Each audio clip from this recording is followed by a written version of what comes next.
자, 그러면 이제 여러분들과 용수철의 한 일과 에너지 사이의 관계에 대해서 생각을 해볼 거예요. 이걸 이해하는 게 이번 시간의 학습 목표예요. 지금 우리는 어떤 걸 공부를 하고 있는 중인 거냐면 여기에 있는 제목처럼 일과 에너지 사이의 관계에 대해서 생각을 해보는 거예요. 그렇잖아요? 그래서 우리는 일을 바탕으로 지금 에너지를 이렇게 추적을 해보고 있는 중인 거예요. 에너지라고 하는 자체는 어떤 일을 할 수 있는 그 능력을 말하는 거잖아요. 그래서 우리는 이제 에너지를 저장할 수 있는 방법 세 가지 중에서 운동 에너지, 위치 에너지에 대해서 지금 생각을 해보고 있는 중인 거예요. 자, 그래서 결론은 어떻게 났냐면 여러분들이 먼저 배웠던 운동 에너지라고 하는 자체는 일과 어떤 관계가 있었었냐면 운동 에너지의 변화량이 곧 일이었었어요.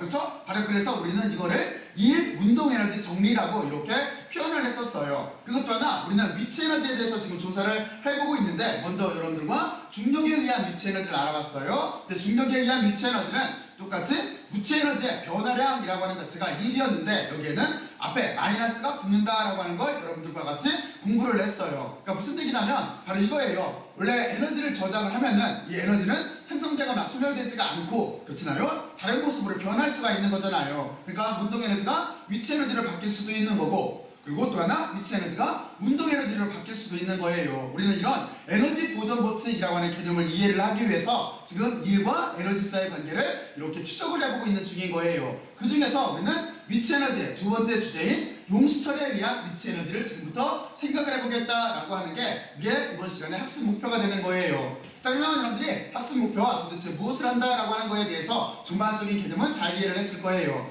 근데 우리가 용수철에 의한 이렇게 일을 알아보고 에너지를 알아볼 때 먼저 생각을 해봐야 될 게 어떤 거냐면 선언적으로 먼저 알고 있어야 될 게 이것처럼 후크의 법칙이라고 하는 거예요. 여러분들이 후크라고 하는 로버트 후크라고 하는 물리학자는 많이 들어봤을 거예요. 이 로버트 후크는 뉴턴, 그 유명한 뉴턴과 동시대의 과학자예요. 그래서 실제적으로 보면은 뉴턴보다 약간 선배였었어요. 뉴턴보다 선배예요. 그리고 뉴턴하고 왕립협회 회장이라고 하는 자리도 여기 있는 후크가 먼저 왕립협회 회장을 했고 그 뒤를 이어서 뉴턴이 영국에 있는 왕립협회 회장 자리에 이렇게 올랐던 분이에요. 후크라고 하는 분은 이것처럼 후크의 법칙으로도 잘 알려져 있는데 또 하나 여러분들이 아주 작은 세상 그러니까 이렇게 설명을 하면 더 쉽겠네요. 여러분들이 세포라고 하는 개념을 알잖아요. 세포, 셀이라고 하는 거 그 셀을 처음으로 찾고 그 명을 붙인 사람도 여기에 있는 후크예요. 왜냐면 이 당시에 과학이라고 하는 게 발달하기 시작을 했어요. 그래서 뉴턴은 만원경을 만들어서 우주를 연구를 했다라고 한다면 여기에 있는 로버트 후크는 거꾸로 현경을 만들어서 아주 작은 세상을 관찰을 했어요. 그러다가 코르크마개에서 여러분들 코르크마개 알잖아요. 코르크마개에서 거기에서 세포를 조직을 처음으로 발견하고 그거를 생명체의 기원으로 잡아서 셀이라고 명했던 분이 여기에 있는 로버트 후크예요. 나중에 여러분들이 로버트 후크에 대해서는 좀 더 이렇게 자료를 한번 찾아보길 바래요. 자, 그러면 어쨌든 간에 우리의 관건은 후크의 법칙부터 시작을 해야 되는데 우리의 주제를 논하려면 후크의 법칙이라고 하는 자체는 다음과 같은 요걸로 이렇게 표현이 돼 있어요. 그러니까 여기다가 후크의 법칙을 쓴다라고 한다면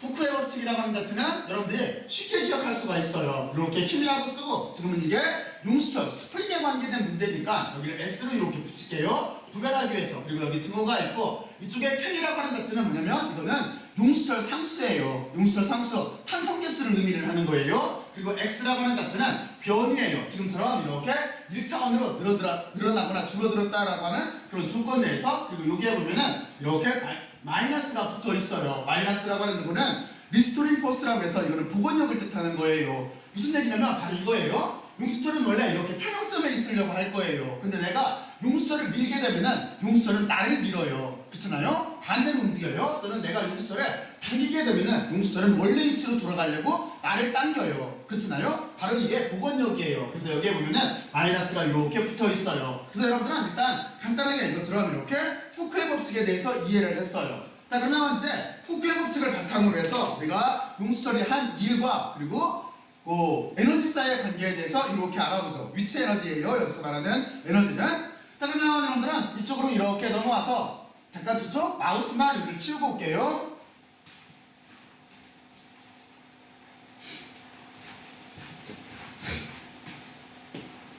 자, 그러면 이쪽으로 이렇게 넘어와서 자, 우리는 이제 여기를 이렇게 계산을 해봐야 되는데 먼저 여러분들은 여기에 있는 실험 모델에 대해서 잠깐 생각을 해봐야 돼요. 이 실험 모델이라고 하는 자체는 여러분들이 이해만 하면 쉬워요. 그리고 과학이라고 하는 자체는 산수 문제를 푸는 게 아니라 다음과 같이 실험 문제를 이해를 하고 이 실험 모델이라고 하는 여기를 이렇게 우리가 기호 처리를 해나가면 되는 거예요. 다시 말해서 실험 모델을 이해를 하고 이 모델을 논리적으로 전개하면 되는 거예요. 그래서 다음과 같이 어떻게 되어 있는 거냐면 지금 용수 처리 여기가 평형점인데 여기에서 이만큼 먼저 압축이 되어 있는 상황인 거예요.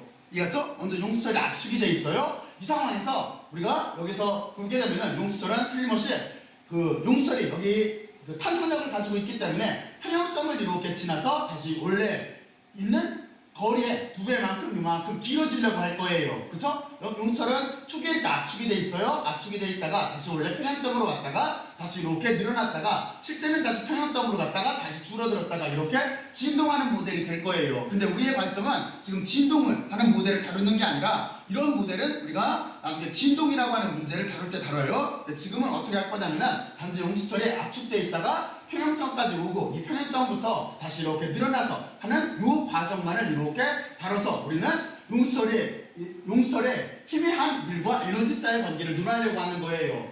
자, 그러면 여러분들은 뭐부터 시작을 해야 돼요? 이렇게 해놓고 나서 우리는 일에 대한 정의부터 시작을 해야 되는 거죠. 근데 여러분들이 일에 대한 정의는 잘 알고 있어요. 이제 일이라고 하는 자체는 어떻게 표현할 수가 있냐면 이거는 우리가 힘에다가 여기에다가 이렇게 변이를 잘게 잘라서 곱해주면 될 거예요. 이거를 다 전체를 더해주게 되면은 이게 일에 대한 정의가 이렇게 될 거예요. 그죠? 이제 이 일에 대한 정의는 여러분들이 잘 이해를 하고 있을 거예요. 자, 그러면 여기는 똑같이 어떤 걸 생각을 해봐야 돼요? 우리는 여기에 있는 도트 프로덕트라고 하는 스칼라 프로덕트를 해결하기 위해서 힘이 도대체 뭔지를 생각을 해봐야 되고 여기는 변이가 뭔가 하는 생각을 해봐야 되는 거예요. 자, 그러면 이런 경우에 지금 같은 경우에 힘이라고 하는 자체는 뭘 뜻해요? 여기서 말하는 힘이라고 하는 자체는 이거는 후크의 법칙에 나오는 저기에 있는 저 힘을 말하겠죠. 여기에 있는 후크의 법칙을 말하겠죠. 그래서 여기를 우리가 이렇게 힘으로 쓰게 되면은 그리고 벡터로 표현을 할 거예요. 여기는 지금 크기로 돼 있어요. 그러면 여기는 어떻게 쓸 수가 있냐면 우리는 마이너스가 있고 kx가 이렇게 있는 상황에서 지금 x축으로 움직일 거니까 여기에다가 우리가 i라고 하는 이렇게 단위 벡터를 이렇게 붙여줄 거예요. 이게 우리가 찾고 있는 힘이에요. 힘. 그렇잖아요? 바로 힘을 이렇게 찾으면 되는 거고 그리고 변이라고 하는 자체는 어떻게 쓸 수가 있냐면 이거는 여러분들이 잘 알고 있듯이 크기하고 이렇게 단위 벡터를 이렇게 표현할 수가 있어요. 그러면 이쪽에서도 논리는 똑같겠죠. 어떤 논리가 생략을 하냐면 여기 도트 프로덕트가 이렇게 들어가 있는데 여기는 i와 i가 만나요. i와 i가 만나면 단위 벡터니까 크기도 1이고 크기가 둘 다 1이진 거잖아요. 그리고 지금 보면은 방향이 같아요. 서로 x축에서 움직이는 거잖아요. 그러니까 코사인 0도가 돼요. 그래서 전체적으로 보면 1이라고 하는 값을 가져요. 그래서 우리는 여기를 다음과 같이 이렇게 스칼라량으로 바꿔서 쓸 수가 있는 거예요. 이렇게 해놓고 나서 힘은 지금 여기서 보면은 여기 있는 마이너스 kx가 되는 거예요. 그래서 여기다가 마이너스 kx로 이렇게 써주고 그리고 뒤쪽은 dr꼴로 이렇게 간단하게 줄일 수가 있어요. 그렇죠? 그러니까 무슨 얘기냐면 지금과 같이 쓴 여기 벡터적인 표기법을 다음과 같이 이렇게 의미를 부여를 해서 스칼라 표기법으로 이렇게 바꿔놨어요. 물론 여기는 지금 이렇게 되겠죠. 이쪽은 x의 축의 위치에서 x의 이렇게 나중 위치까지 이렇게 적분을 해주면 될 거예요. 여러분들은 여기까지 논리가 이해가 갔죠? 자, 그래서 여러분들은 이렇게 생각을 하고 이제 이 적분 자체는 지금 보면 쉽잖아요. 그리고 또 하나가 있네요. 이쪽에서 지금 보게 되면은 의미를 부여를 하면은 뭐냐면 x축 방향으로만 움직이고 있으니까 여기를 dr로 다 쓸 필요가 없이 여기를 dx로 이렇게 써주면 되겠죠? 자, 그러면 여러분들이 적분이 쉬워졌어요. 왜냐면 지금 보면은 x에 대해서만 적분을 해주면 되는 거잖아요. 그러면 이것 자체는 이렇게 나오겠네요. 여러분들이 여기를 적분을 하게 되면은 여기는 마이너스 2분의 1 kx의 제곱꼴이 이렇게 나올 테고 이거는 여기에 초기치부터 시작을 해서 이렇게 나중치까지 적분을 해주면 될 거예요. 그렇죠? 바로 이런 꼴이에요. 자, 그리고 여기에 마이너스가 있으니까 값을 거꾸로 넣어주면 되는 거죠. 그래서 이쪽을 적분을 하게 되면은 여기는 2분의 1 kx의 초기치의 i자예요. 초기치의 제곱에서 마이너스 2분의 1에 여기가 이렇게 k의 x의 나중치의 제곱적으로 이렇게 되면 되겠죠. 여기가 지금 저 불빛 이렇게 비춰가지고 제가 이쪽에서 쳐다보면은 잘 안 보일 때가 있어요. 자, 그러면 다음과 같이 이런 걸로 이렇게 나올 거예요. 이게 지금 보게 되면은 우리가 용수철이 한 1이 이렇게 되는 거예요. 그쵸? 그러면 여러분들은 이렇게 해놓고 나서 여기서 우리는 어떤 걸 찾아낼 수가 있냐면 용수철이 한 1에서 위치 에너지라고 하는 거를 정의를 할 거예요. 이 식에서. 그러면 우리는 용수철이 한 위치 에너지인데 용수철이기 때문에 S를 이렇게 붙여줄게요. 용수 처리한 위치 에너지는 이 식에서 보면은 2분의 1 kx의 제곱이라고 이렇게 놓게 되면은 그러면은 요식 자체를 우리가 단순하게 쓸 수가 있겠죠. 그리고 쭉 추적을 해보면은 여기는 1이니까 여기는 우리가 바로 어떻게 쓸 수가 있냐면 우리가 2이라고 하는 거는 위치 에너지가 아니라 1인 거죠. 여기서 1이라고 하는 이 개념 자체는 그리고 여기는 지금 용수 처리한 1이에요. 용수 처리한 1이라고 하는 자체는 여기는 보면은 위치 에너지, 용수 처리 가지고 있는 위치 에너지의 변화하고 같은데 그런데 여기서 초기치에서 나중치를 빼주고 있어요. 그러니까 여기에다가 마이너스를 이렇게 붙여주면 되는 거예요. 그럼 여러분들이 직관적으로 알 수가 있죠? 우리가 중력에 의한 위치 에너지를 계산을 했을 때도 중력에 의한 위치 에너지는 틀림없이 위치 에너지의 변화량이었는데 그 앞에 마이너스가 붙어 있었어요. 여기도 이렇게 용수처 스프링을 구별하기 위해서 S자를 붙여줄게요. 자, 그래서 여기도 똑같이 나와요. 그렇죠? 용수철에 의한 위치 에너지도 1과 어떤 관계가 있냐면 위치 에너지의 변화량은 변화량인데 여기에 이렇게 마이너스가 붙어있는 꼴로 이렇게 나오게 되는 거예요. 자, 여러분들은 다음과 같이 이렇게 의미를 부여를 해서 생각을 이렇게 해봐야 돼요. 자, 그러면 여러분들은 여기까지 이렇게 잘 이해를 했을 거라고 생각을 하고 그리고 이제 우리는 어떤 생각을 할 거냐면은 다음 장으로 이렇게 넘어가서 그 뒤에 이번에는 외력의 한 일에 대해서 생각을 해볼 거예요. 우리가 중력을 논할 때도 그랬잖아요. 중력을 논할 때도 우리는 외력이 한 일에 대해서 논했어요. 무슨 얘기가 있었냐면 물체를 여기서 떨어뜨리는 게 아니라 이 물체를 천천히 들거나 천천히 내릴 때를 논했었어요. 그것처럼 이것도 용수철에서 우리가 외력이 한 일에 대해서 논해보죠. 자, 그러면 다음 장으로 넘어가요. 자, 그러면 여기 보면은 이제 외력이 한 일이 이렇게 나와 있는데 이쪽은 어떻게 쓸까요? 이렇게 해놓고 나서 여기는 후크의 법칙이 이렇게 있고 여기는 용수철이라고 의미를 붙여서 이렇게 써놓을게요. 자, 그리고 이제 우리는 외력이라고만 이렇게 쓸게요. 외력이 한 일에 대해서 생각을 해볼 건데 기호는 어떻게 쓸 거냐면 여기에다가 이렇게 APP를 붙여서 쓸게요.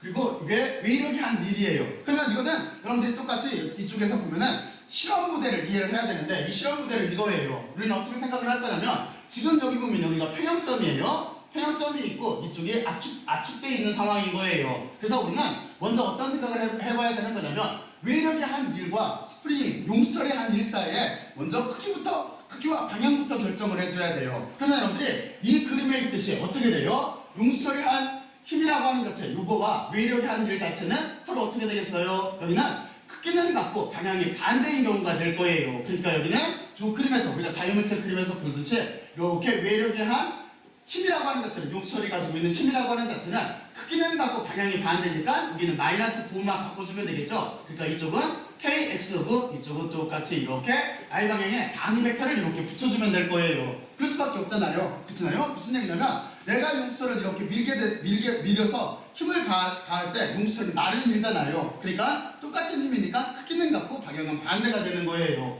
자, 그러면 여러분들은 여기까지 이렇게 잘 이해를 했어요. 자, 그리고 먼저 좀 전에 설명을 했듯이 여러분들은 실험 모델을 알아야 되는데 실험 모델은 이런 경우에요. 용수철이 압축이 돼 있어요. 압축이 돼 있는 상황에서 제가 손을 천천히 뒤쪽으로 빼는 경우인 거예요. 바로 이런 경우에 대해서 논할 거예요. 여기가 그러면 여러분들은 이 조건 내에서 지금 외력이 한 1에 대해서 생각을 해볼 거예요. 자, 그러면 먼저 여러분들은 여기서 어떻게 논리전개를 하면 되는 거냐면 이것도 똑같죠? 우리는 이렇게 해놓고 나서 1이라고 하는 정의 자체가 여기도 지금 보게 되면은 이렇게 이쪽을 두 번 쓰면 안 되죠? 여기가 1이라고 하는 자체는 이렇게 힘을 가해서 물체를 이동시키면 되는 거예요. 그랬을 때 우리는 지금 여기에 있는 어떤 걸 찾았어요? 힘을 찾았어요. 그렇죠? 힘을 이렇게 찾고 그리고 또 하나 이쪽 DR도 여기서 이렇게 찾았어요. 그래서 여기도 마찬가지예요. I와 I가 서로 도트 프로덕트로 만나면 1로 바뀌기 때문에 우리도 여기도 이렇게 스칼라형으로 쓸 수가 있어요. 여기를 이렇게 외력에다가 여기를 지금 X축으로만 움직이니까 뒤에 X꼴로 이렇게 쓸 수가 있어요. 그리고 외력은 어디에 있어요? 이 앞쪽에 있죠? 그러니까 이 값을 여기에다가 대입을 시키면 되는 거예요. 그러면 여기는 이렇게 되겠죠? 여기는 이렇게 X축의 초기 위치에다가 X의 나중 위치까지 이쪽은 KX가 남을 테고 그렇죠? 그리고 뒤쪽은 단위 벡터는 사라져서 없어졌고 여기는 dx꼴로 이렇게 적분하는 형태가 될 거예요. 그러면 여기를 적분하면 어떻게 되겠어요? 여기는 이렇게 되겠죠? 여기는 우리가 보면은 여기는 그냥 한 번에 쓸게요. 여기는 2분의 1 kx의 나중치의 제곱 마이너스 여기는 2분의 1 kx의 초기치의 제곱으로 이렇게 쓸 수가 있을 거예요. 그러면 우리가 이것처럼